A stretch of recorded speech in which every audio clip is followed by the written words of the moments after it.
Agak dipotong deh. Asing. Baiklah, assalamualaikum warahmatullahi wabarakatuh. Kami dari kelompok 4 akan memaparkan hasil analisis kami tentang kurikulum di negara Saudi Arabia. Baiklah, saya sebagai moderator yaitu saya Ahmad Sadia dan rekan saya Tiara Cynthia. Saya Fadil Muhammad. Saya Deddy Saputra. Baiklah, materi pertama akan dijelaskan oleh Tiara Cynthia.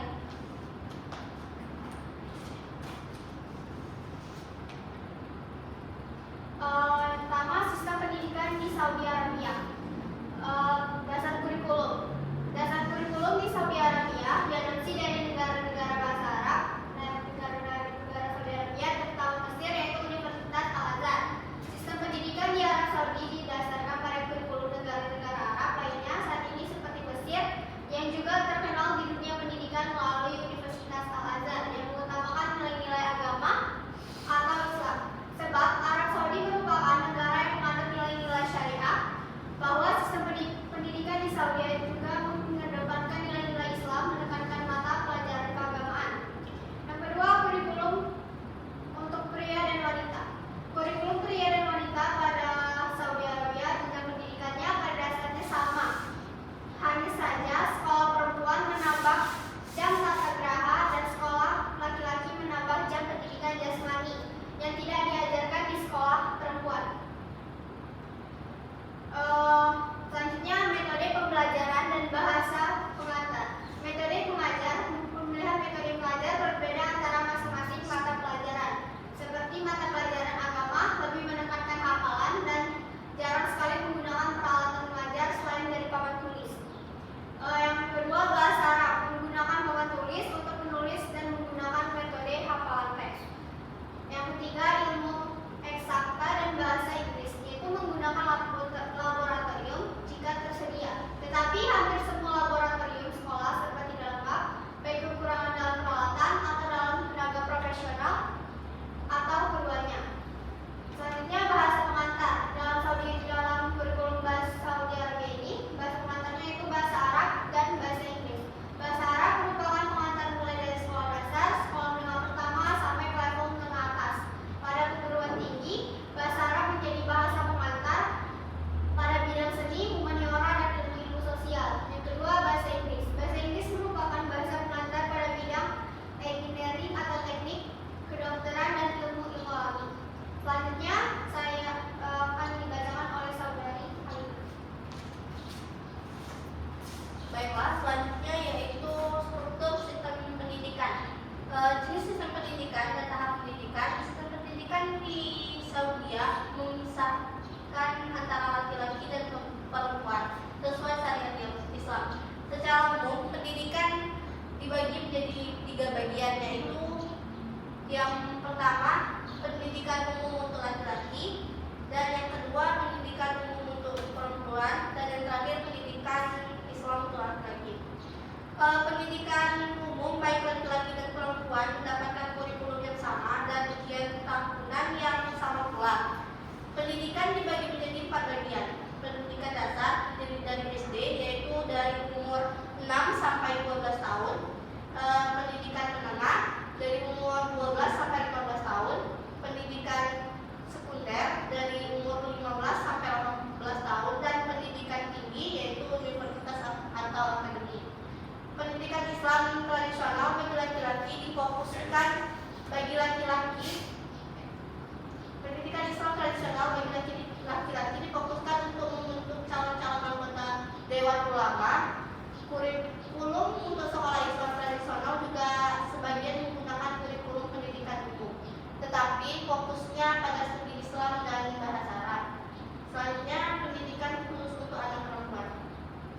General Administration of Girl Education atau disingkat sebagai GAG, sebuah badan pemerintahan yang bertanggung jawab atas pendidikan anak perempuan di negara tersebut dengan tujuan untuk meningkatkan akses dan kualitas pendidikan bagi anak perempuan di semua tingkatan. Dibentuk General Administration of Girl Education, yaitu dibentuk pada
Baik, di sini ada pendidikan dasar di Arab Saudi, yaitu yang sekolah dasar durasi 6 tahun atau umur 16 sampai 6 tahun sampai 12 tahun.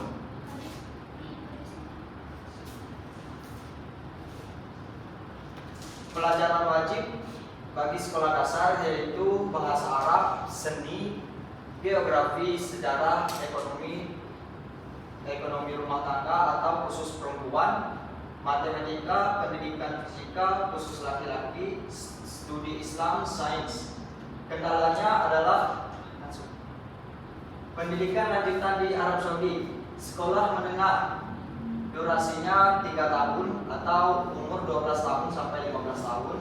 Pelajaran wajib bahasa Arab, seni, bahasa Inggris, geografi, sejarah, ekonomi rumah khusus perempuan, matematika, pendidikan fisika khusus laki-laki, studi Islam dan sains. Pendidikan lanjutan umum durasi 3 tahun atau umur 15 sampai 18 tahun. Pelajaran wajib tahun pertama umum, 2 tahun terakhir pilihan sains atau sosial berdasarkan nilai 60%. Baik, selanjutnya akan dijelaskan oleh saudara saya, Deddy Saputra.